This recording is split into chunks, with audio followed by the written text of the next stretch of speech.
Some books don't just change how you think, they redefine what you believe is possible. Can't Hurt Me by David Goggins is one of those rare books that breaks every limit you thought you had. It's a raw, unapologetic testament to what the human mind and body can endure when pushed beyond comfort. But this isn't just about one man's journey. It's about the principles that can take anyone from ordinary to extraordinary. This book is not a retelling of Can't Hurt Me, nor is it a summary of Goggins' words. Instead, it's an exploration of the core lessons that can reshape your life. Lessons of discipline, mental toughness, and resilience. I'll share my own experiences, the struggles I faced, and how these principles apply in the real world. Because the truth is, Goggins didn't invent suffering. He didn't invent grit. What he did was expose the brutal reality of what it takes to break past our own limits. And that's something we can all learn from. Each of the 10 chapters in this book will dissect a key lesson, not just from Can't Hurt Me, but from the greater philosophy of resilience itself. These lessons will be broken down into practical, actionable steps that you can apply today. Whether you're chasing a dream, fighting through adversity, or simply trying to become a better version of yourself, this isn't a book for those looking for comfort. It's for those who are willing to embrace the discomfort of growth. If you're ready to strip away excuses, challenge your limits, and push yourself to a level you never thought possible, then these 10 lessons are for you. Let's get started. Subscribe to never miss books like this one.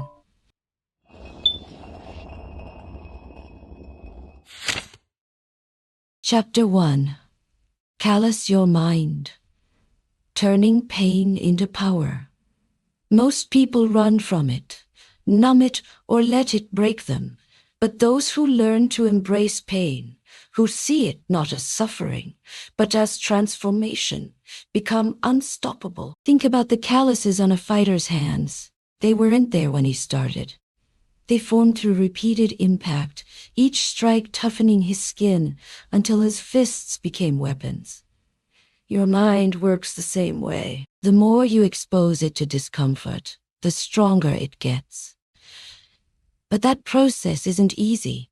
It requires facing pain head-on, welcoming the struggle, and refusing to back down when every part of you wants to quit. I remember one of the hardest moments in my life. One where my body screamed at me to stop. I was training harder than ever, pushing myself beyond my limits. My legs were heavy, my lungs burned, and my mind begged for relief. That's when I heard the voice. The same voice that stopped so many people from achieving greatness. You've done enough. No one will blame you for stopping. You're not built for this. That's the moment where most people quit. But I didn't. Because I knew the truth. Pain is just weakness leaving the body. It's the process of building something stronger. So I pushed through. And the more I did, the more I realized that the mind, just like the body, can be conditioned. This is the essence of callousing your mind. It's about making pain your training ground. When life throws hardship at you, instead of complaining, use it. When your body tells you to stop, go one more. When your mind whispers doubts, drown them out with action. Here's how you start. Seek discomfort daily. Take cold showers. Push yourself in workouts. Do something you fear every day. Instead of seeing pain as suffering, see it as proof that you're getting stronger. Every moment of discomfort is an opportunity. Use pain as fuel. When things get hard, remind yourself, this is how you become unbreakable. The more you endure, the less power pain has over you. The truth is, you won't build a strong mind by avoiding hardship. You build it by walking straight into it, again and again, until nothing can break you. Pain is inevitable. Weakness is optional. Choose strength. Chapter 2. The 40% rule. You have so much more in you. Most people quit at 40%. They hit a wall, feel exhausted, and believe they've given everything they have. But the truth, they've barely scratched the surface. The body isn't done. The mind is just waving the white flag too early. The 40% rule is a simple but brutal reality. When you think you're at your limit, you're really only at 40% of your full capacity. There's still 60% left. Power you've never tapped into.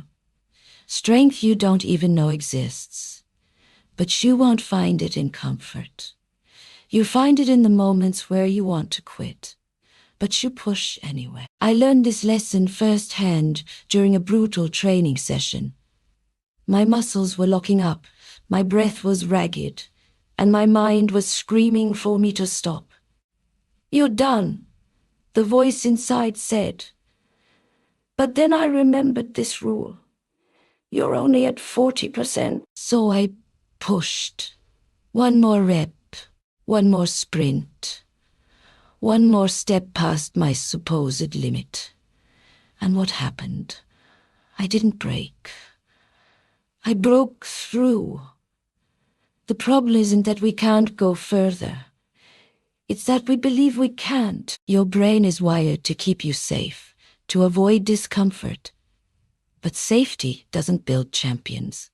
If you want to unlock the full 100%, you have to override the shutdown signal and go beyond where you think you can. How to apply the 40% rule. Recognize the lie. The moment you think you're done, remind yourself, this isn't the end. This is just my mind trying to stop me early. The next time you're ready to quit, whether in the gym, at work, or chasing a goal, push just 10% further. Then another 10%. Keep proving to yourself that you have more. Train the override. The more you push past the quitting point, the more you condition your mind to ignore that first impulse to stop. Eventually, what once seemed impossible becomes your new baseline. You are not done at 40%. You are just getting started. Keep pushing, and you'll discover the level most people never reach. The level where breakthroughs happen. Chapter 3. The accountability mirror. Facing the hard truth, most people lie to themselves. They tell soft stories to make failure feel acceptable. I'm trying my best. I'll start tomorrow. It's not my fault. But the truth is staring back at you. You just have to be willing to look. The accountability mirror isn't about motivation. It's about raw, unfiltered honesty. It's about standing in front of your reflection and saying exactly what needs to be said. No sugarcoating, no excuses, just the hard truth. Are you showing up? Are you the person you claim to be? I had to face my own mirror moment when I wasn't where I wanted to be. I had dreams, big ones, but my actions didn't match them. I made excuses, blamed circumstances, and told myself I was working hard. But when I finally stopped and looked myself in the eye, I had to admit it. I wasn't all in. That moment changed everything. I wrote down exactly what I needed to fix. No fluff, no justifications, just brutal honesty. And once you acknowledge the truth, you have no choice but to act. How to use the accountability mirror. Call yourself out. Stand in front of a mirror, look yourself in the eye, and speak the truth out loud. Say what's really holding you back. No softening it. Write it down. Make a list of what needs to change. This isn't a one-time exercise. It's a daily ritual of self-discipline. If you're honest with yourself, you'll see exactly what needs to be done. then the only question left is, will you do it? Chapter 4. Taking souls. Outwork. Outlast. Overcome. There's a moment in every battle, whether in sports, work, or life, when your opponent starts to break. It's a flicker of doubt in their eyes, a hesitation in their step. That's your signal. That's when you take their soul. Taking souls isn't about tearing people down. It's about proving, through sheer force of will, that you won't quit, outlast, and outperform anyone who stands in your way. When you refuse to break, when you keep pushing past what others think is possible, you don't just win, you make them question themselves. And that's when the real advantage begins. I remember a time when I was up against someone better than me. Stronger, faster, more skilled. He had every reason to win. But I had something else. A refusal to quit. I watched as he started to breathe heavier, as his pace slowed, as frustration set in. That's when I pushed harder. I made sure he saw that no matter how much he gave, I had more. And when he finally broke, I knew I had taken his soul. How to take souls in any battle. Find your competition's limit. Watch for the moment when others start to slow down, complain, or show weakness. Push harder when they expect you to quit. This is where you gain the edge. When everyone else is done, you go one more round, one more mile, one more rep. Let them see it. When people realize they can't break you, they start to doubt themselves. That's when you've won, not just physically, but mentally. This is how champions are made. Not by talking, not by hoping, but by showing up and proving, through relentless action, that nothing and no one can stop you.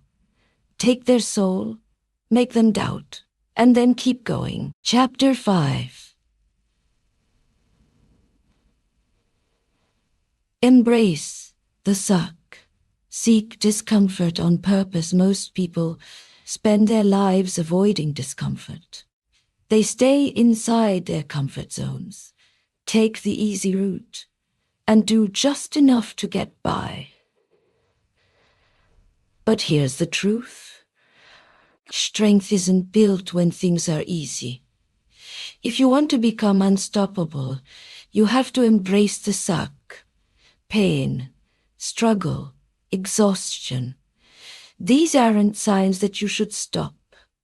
They're proof that you're in the right place. The best of the best don't just tolerate suffering. They seek it.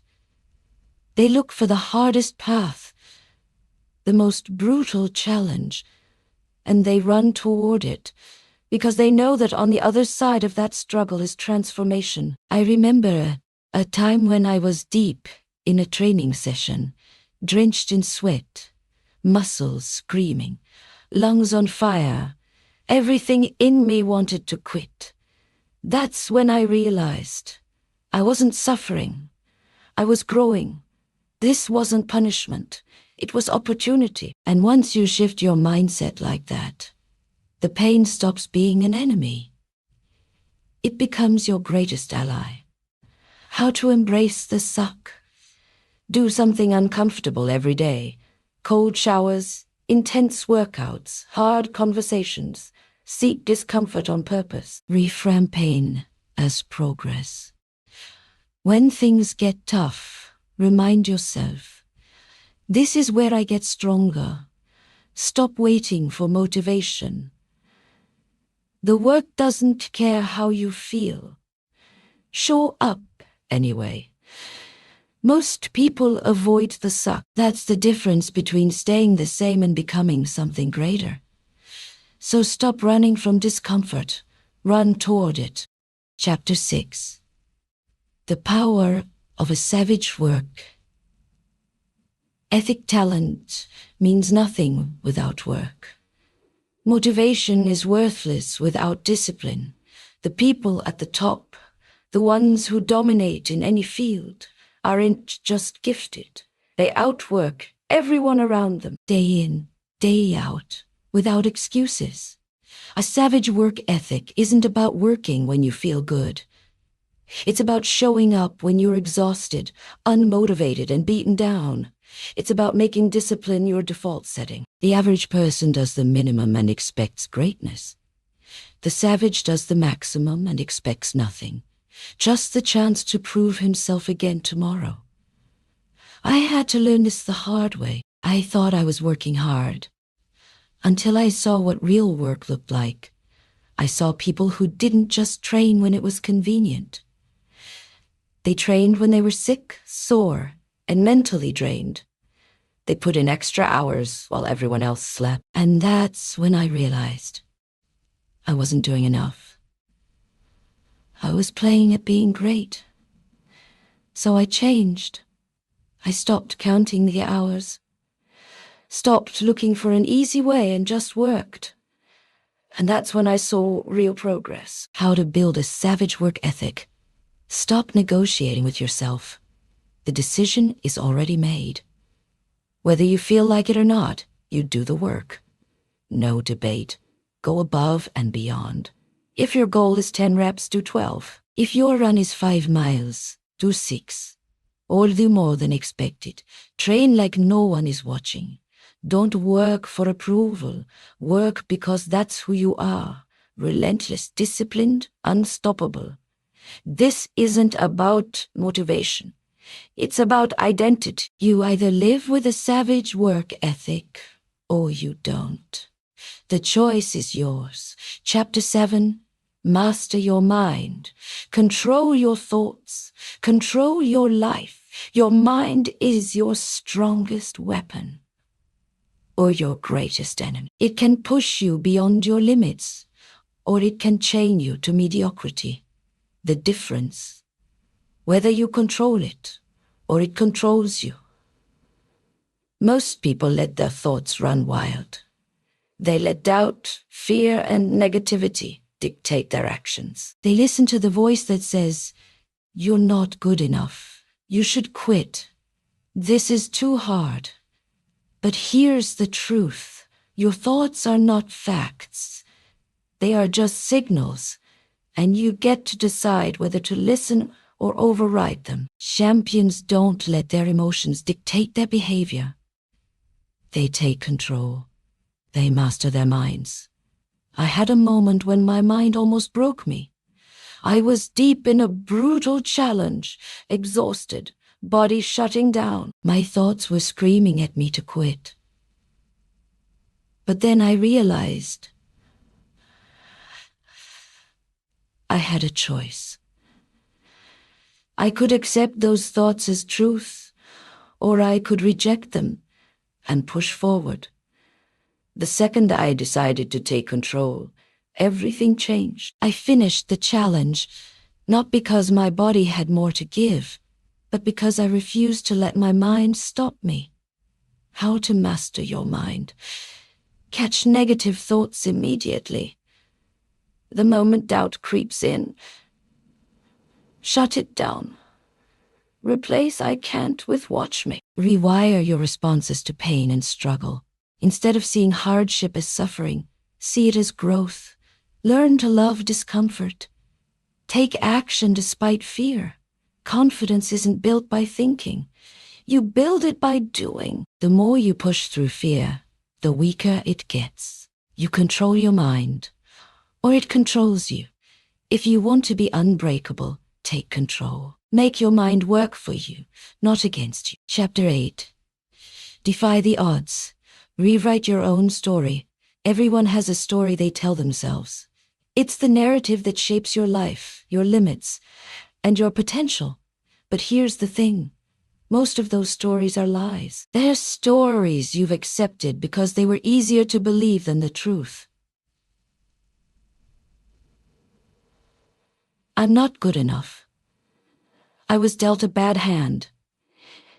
It's too late to change. But those stories? You don't have to be the victim of your circumstances. The result of your past. The only story that matters is the one you choose to tell from here on out. I faced more obstacles than I care to count. Doubts, failures, setbacks that seemed impossible to overcome. There were times when I thought my story was already written, but I realized something powerful. No one else gets to define who I am or what I can become. Not the failures, not the critics, and definitely not the past. The only person who gets to write my story is me. How to rewrite your own story. Acknowledge your past without accepting it as your future. Your past mistakes, failures, and struggles don't determine who you are today. Use them as lessons, not limitations. Stop playing the victim. You are not your circumstances. Your power lies in the ability to choose how you respond. Every setback is a setup for a comeback. Write the story of your future. Start today. If you want to be great, stop waiting for permission. Define your greatness and start living it now. The world loves a good underdog story, but the best stories, they're the ones you write yourself. Don't let anyone else hold the pen. Step into the life you want to create and start rewriting your story right now. Chapter 9. Be uncommon amongst the uncommon. Stand out by never settling. David Goggins doesn't believe in average. He doesn't believe in being good enough. In his world, if you're going to show up, you might as well go all the way. His motto, be uncommon amongst the uncommon. This isn't just a phrase. It's a way of life. While most people are content being average, the truly extraordinary push past the ordinary limits of effort and commitment. They refuse to blend in. They strive for greatness, even when the world tells them it's out of reach. David wasn't born a champion. He wasn't born with extraordinary talent. He was just like everyone else, flawed, doubting, and limited by his own mind. But he chose a different path. He chose to reject mediocrity and do the work that most people wouldn't. And that's what made him uncommon. In every area of life, whether it's in the gym, your career, or your personal goals, you will face the temptation to take the easy way out. Everyone else is settling for less, so why not join them? But greatness isn't for the people who do what's comfortable. It's for those who push past their comfort zones, who refuse to accept anything less than excellence. How to be uncommon amongst the uncommon. Put in the extra work. When everyone else has finished, when they're comfortable, that's your time to push. Go further, work harder, and outlast them all. Set goals that scare you. David Goggins is known for signing up for ultra-endurance races and challenges that seem impossible. Why? Because he knew that doing what scares you is the quickest path to greatness. Embrace being different. Most people want to fit in. You want to stand out. Do the work no one else is willing to do. Show up when everyone else is tired. Keep going when everyone else quits. Remember, when Goggins talks about being uncommon, it's not just about being better than others. It's about being the best version of yourself, pushing beyond the normal limits, and refusing to settle for anything less than greatness. You can choose to fit in, or you can choose to stand out. The choice is yours. Don't just be different. Be unstoppable. Chapter 10. The truth about greatness. It's earned, not given. Greatness is not a gift. It's not something that comes easily, and is certainly not something you're born with. David Goggins has lived this truth his entire life. He didn't achieve greatness by taking shortcuts or relying on natural talent. He earned it through relentless effort, discipline, and a refusal to settle. The truth about greatness is that it's built one painful, exhausting, and grueling step at a time. Goggins himself came from a place of struggle. He faced childhood abuse, racism, and overwhelming odds just to survive. But rather than let those circumstances define him, he used them as fuel. He took the pain, the suffering, and the doubt, and turned them into something powerful. He proved that anyone, no matter where they start, can achieve greatness, if they're willing to put in the work and make the sacrifice. Greatness isn't about talent, luck, or connections. It's about choosing the hard path every day. It's about making decisions that are uncomfortable, challenging, and sometimes even painful. It's about pushing through when everyone else quits and proving that you have more inside of you than you ever imagined. How to earn your greatness. Stop looking for shortcuts. Greatness isn't about taking the easy road. It's about making the difficult, consistent choices every single day. Endure the process. There will be pain. There will be failure. But it's in those moments that you grow. Don't shy away from the struggle. Embrace it. Refuse to quit. When the challenge gets harder, when your body screams for rest, that's when you push harder. Your greatness is earned in those moments. David Goggins' life is a testament to the truth that greatness is earned, not given. No one is handed success on a silver platter. The road to greatness is long, hard, and filled with obstacles. But it's also the only road worth taking. So choose to walk it, no matter how steep the climb. The price of greatness is high, but the reward is priceless.